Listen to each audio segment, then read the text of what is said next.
po si Kuya JPS at welcome po sa aking YouTube channel. Today po is meron na naman tayong panibagong tutorial. Medyo ginaganahan po akong mag-upload ng mga tutorials ngayon kahit na wala pang masyadong views yung dalawang video na unang in-upload ko. Kawawa naman ako. So, ang topic po natin ngayon is kung paano maglagay ng additional microphones sa ating V8 sound card. Pero bago yan, kung hindi ka pa nakasubscribe sa aking channel, paki-subscribe na lang po at like ang aking videos. Okay, simulan na natin. So, very useful po ang ating tutorial ngayon para sa mga gustong mag-recording na may gitara or may nagbi-beatbox pa na kasama. So, para masama yung sound ng gitara at beatbox, kakailanganin nyo po ng extra na mic in. Pero yung setup po ng ating V8 is para sa isang mic in lang. Either isang dynamic or condenser mic. Hindi nyo sila pwedeng pagsabayan. So, ang tutorial po natin ngayon, kakailanganin natin is mga dynamic mic. Kasi po pag sinaksak po natin yung para sa dynamic mic ng ating V8, hindi na aandar yung condenser. So, ano po yung kailangan natin? Yung kailangan nyo lang po is ito, isang maliit na mixer or channel. So, ang mangyayari is yung isang mic in ng ating V8 is gagawin niyang 4. Yan. Nabili ko to around mahigit 1,100 pesos ata.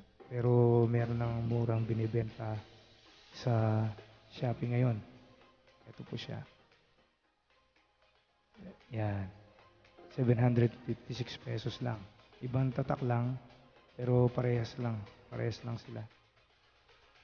Ano po ito parang copy siya ng Behringer Micromix.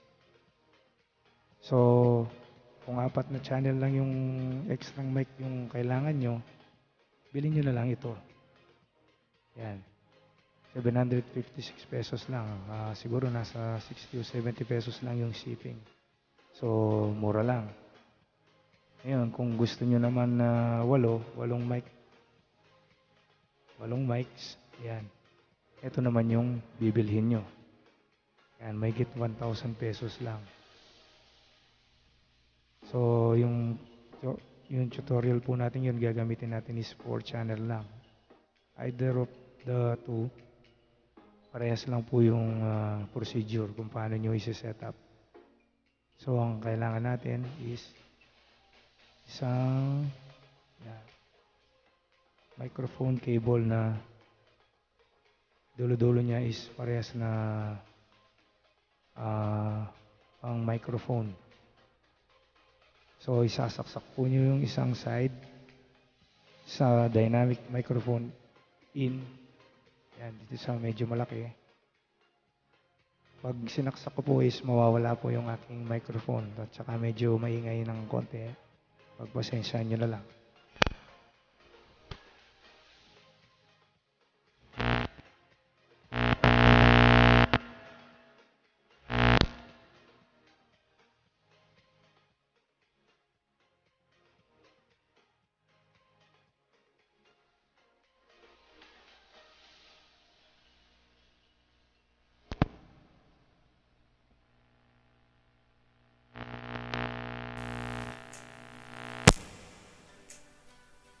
Hello, ayun. So, ang ginawa ko po, yan, gumagana na yung ating mixer. Nakasetup na siya. Pwede na tayong maglagay ng hanggang 4 na microphone. So, ang ginawa ko po is yung isang dulo is sa mic in ng ating dynamic mic in ng ating V8 na sound card. At yung isa naman dulo is lalagay ko po sa output. Ito sa output part ng ating micromix. So, testingin po natin sa isa pang mic.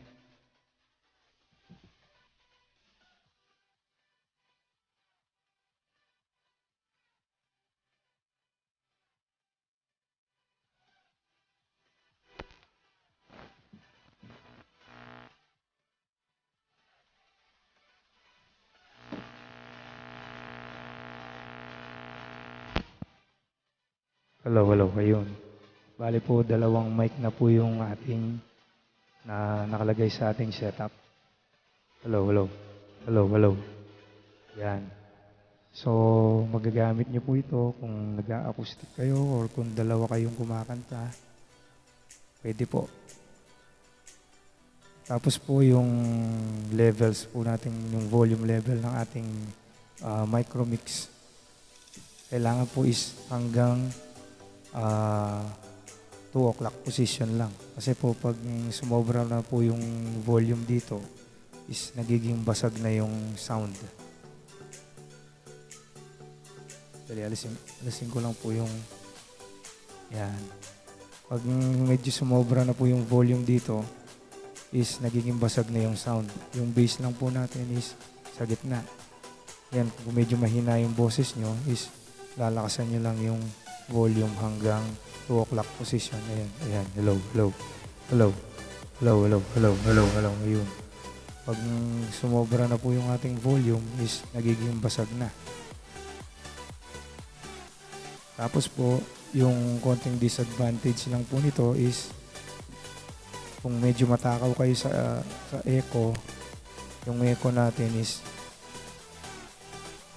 kasi po lahat po ng mic nito is pag ginadjust niyo po yung echo, lahat po ng mga mic na to is malakas din po yung echo. So, yung echo natin is more or less hanggang kalahati lang.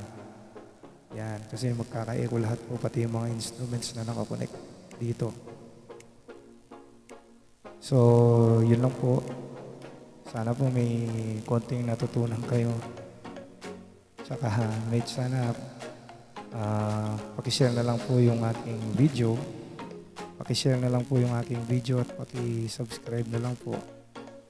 So, maraming salamat po sa panonood. Dakal pong salamat.